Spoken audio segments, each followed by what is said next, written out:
What happens when Europe's ultimate power brokers are put on trial for alleged corruption, right at the heart of Brussels? This week, the European political system has been shaken to its core.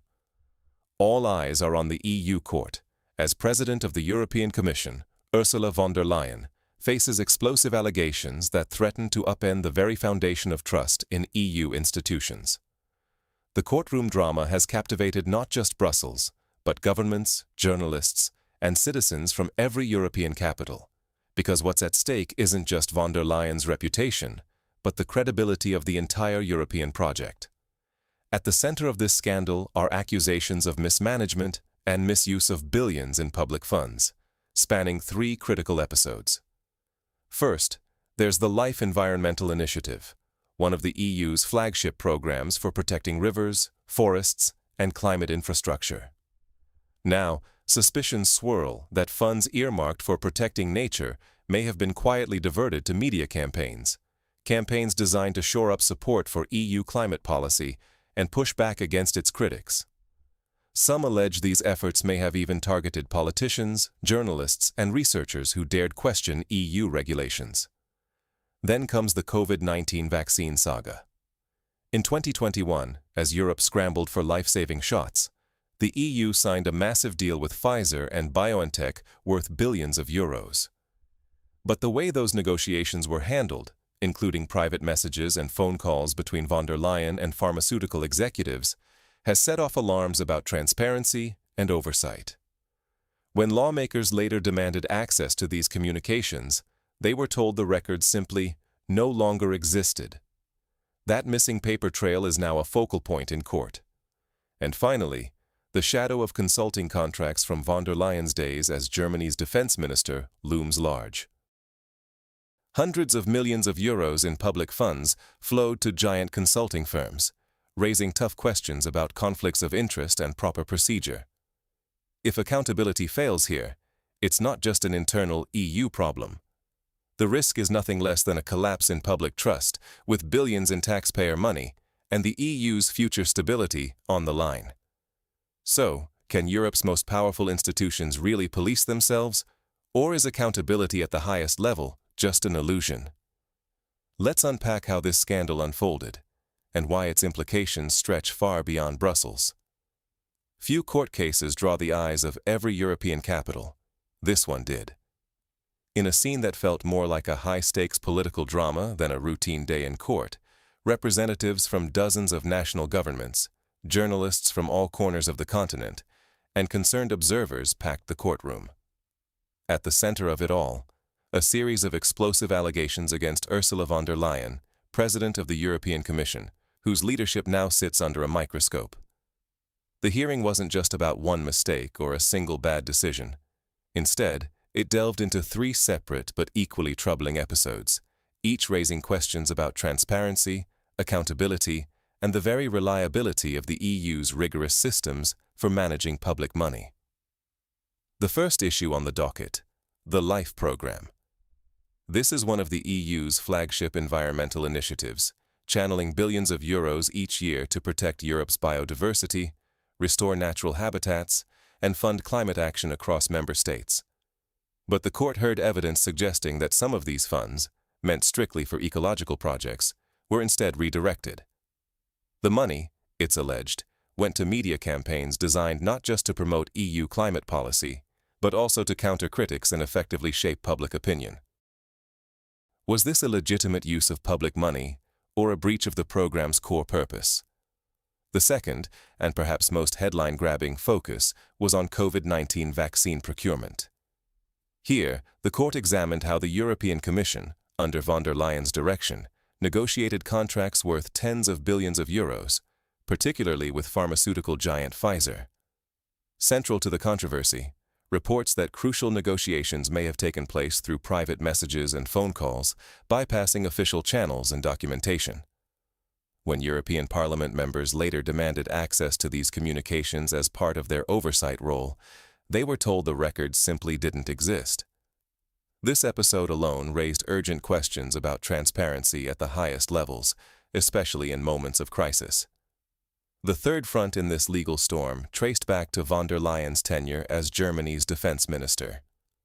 The court looked into massive consulting contracts, some years reportedly totaling over 200 million euros, awarded to international firms like McKinsey and Accenture.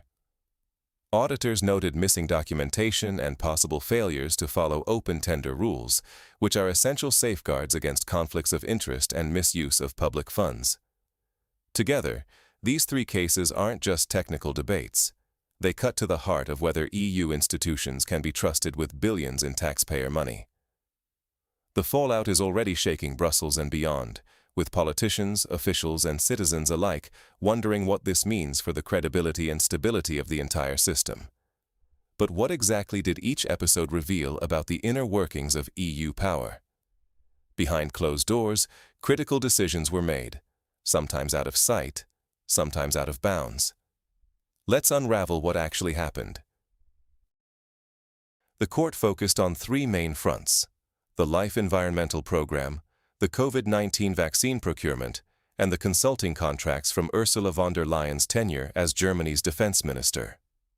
Each of these areas exposes not just the risk of mistakes, but possible systemic flaws in Europe's supposedly watertight governance. First, the LIFE program. On paper, it's one of the EU's flagship initiatives, billions of euros each year, meant to preserve biodiversity, restore ecosystems, clean up rivers, and support climate infrastructure. But the court's investigation uncovered troubling patterns. Some of this money may have been diverted away from ecological projects, instead fueling information campaigns. These weren't just neutral educational efforts.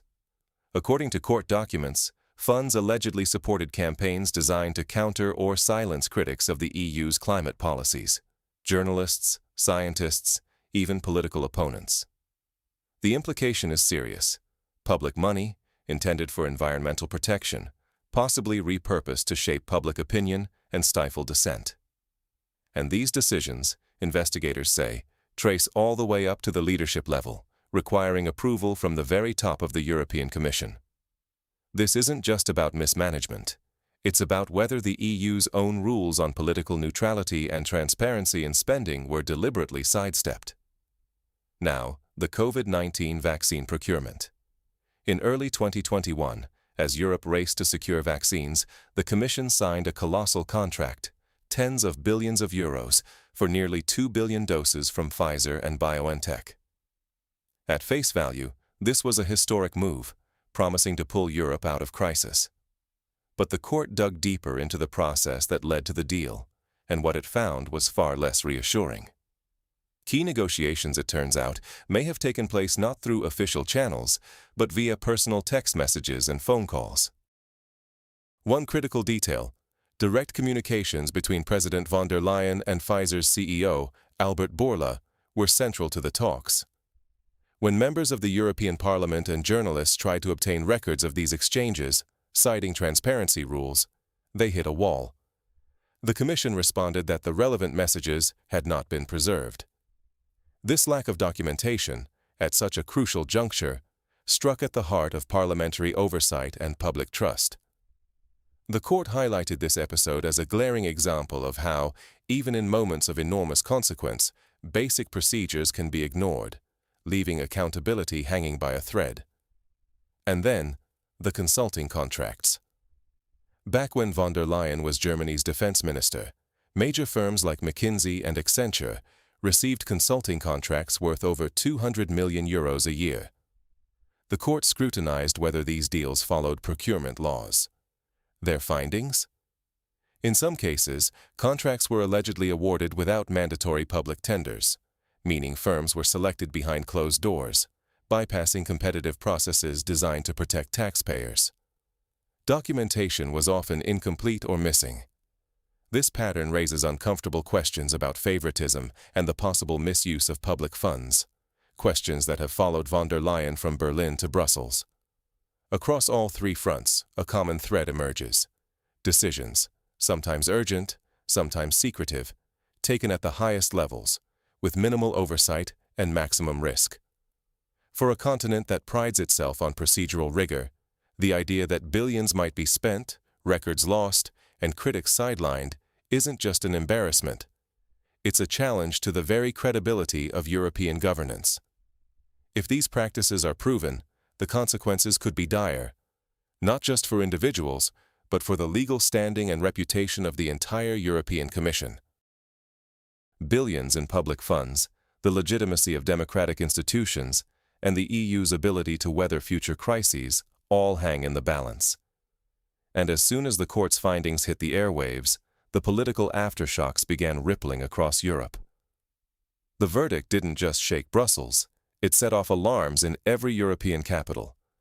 Within hours of the court's decision, European Parliament members were calling for emergency discussions. National leaders scrambled to assess what this means for their own governments, and the topic dominated headlines from Paris to Warsaw. For many, this wasn't just about one leader's actions. It cast a harsh light on the entire system meant to protect public money and trust. The fallout was immediate. In Parliament, heated debates broke out over the lack of transparency in multi-billion euro deals, especially those COVID-19 vaccine contracts, where negotiations reportedly happened via private texts and calls that were never officially archived. Lawmakers demanded to know, how can such enormous decisions be made with so little oversight? Even details of the contract terms remained hidden from public view, prompting urgent calls for full disclosure and stricter rules to guarantee transparency. At the same time, discussions turned to von der Leyen's earlier tenure as Germany's defense minister, where consulting contracts worth hundreds of millions of euros bypassed standard public tender procedures. The court highlighted gaps in documentation, weak administrative controls, and the ease with which rules could be sidestepped, even at the highest levels. This sparked a wider debate, not just about one individual, but about the resilience of the EU's checks and balances as a whole. All this comes at a moment when Europe is already under immense strain, from pandemic recovery to energy instability, security threats, and growing international pressures. Now, with its top institutions under fire, the EU faces a reckoning.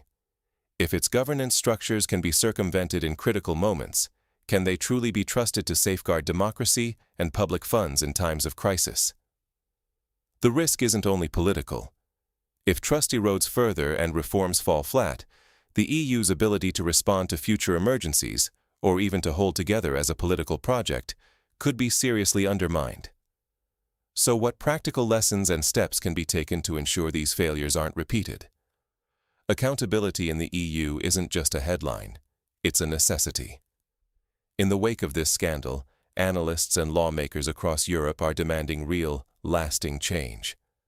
They argue that if billion-euro decisions can slip through cracks in oversight, no amount of bureaucracy is enough on its own. So, what can actually be done, and what role do citizens, policymakers, and watchdogs have moving forward? First, experts say the rules around high-value contracts must be tightened, without exception. Procedures like open tenders aren't just box-ticking exercises. They're the foundation of fair, transparent governance.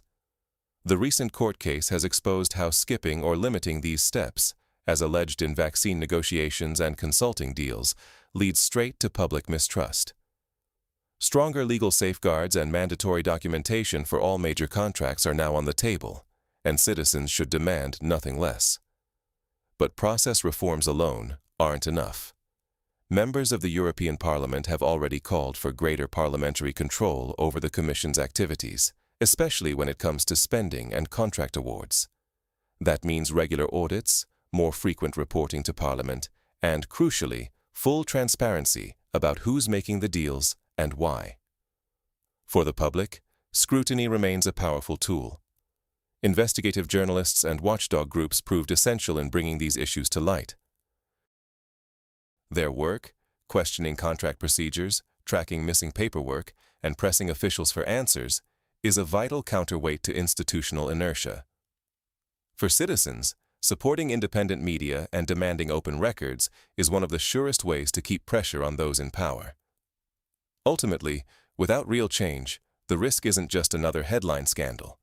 It's the erosion of financial oversight, the wasting of public money, and the slow decline of democratic legitimacy in Europe's highest institutions. If the EU can't guarantee transparent, accountable governance at the very top, public trust and political stability hang in the balance. What happens next will determine not just how this scandal ends, but how the European Union moves forward from here. Now the spotlight is on Europe's leaders, and on us as citizens. This scandal has shaken the very foundations of trust in how the EU is governed. As news of the court hearing broke, reactions from Brussels and other European capitals erupted almost instantly. Politicians, officials, even international observers are scrambling to assess what these revelations mean for the EU's institutions and for the political future of the Union itself. And while the European Commission is at the center of this storm, responsible for proposing laws, managing the budget, and coordinating policy, the ripples reach much further. The truth is, the choices made in the coming days and weeks, by leaders, by governments, and by everyday Europeans, will decide not just the fate of one president or even one institution, but the credibility of European democracy as a whole. Are we watching the beginning of a new era of transparency and reform?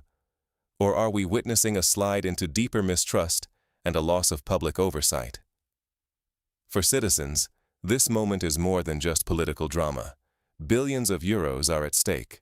So is the EU's ability to tackle future crises, whether it's public health, security, or energy.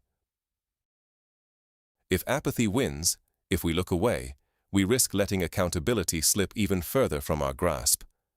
But if we stay engaged, demand clarity, and keep asking tough questions, we help ensure that those in power are held to the highest standards. The aftermath of this scandal is being discussed not just behind closed doors in Brussels, but in national parliaments and government offices across the continent. Experts and diplomats alike are weighing the possible scenarios: temporary leadership changes, new oversight mechanisms, or even bigger reforms. Right now, the future is unwritten. The choice between greater accountability or lost trust is ours to make. Which side will you stand on?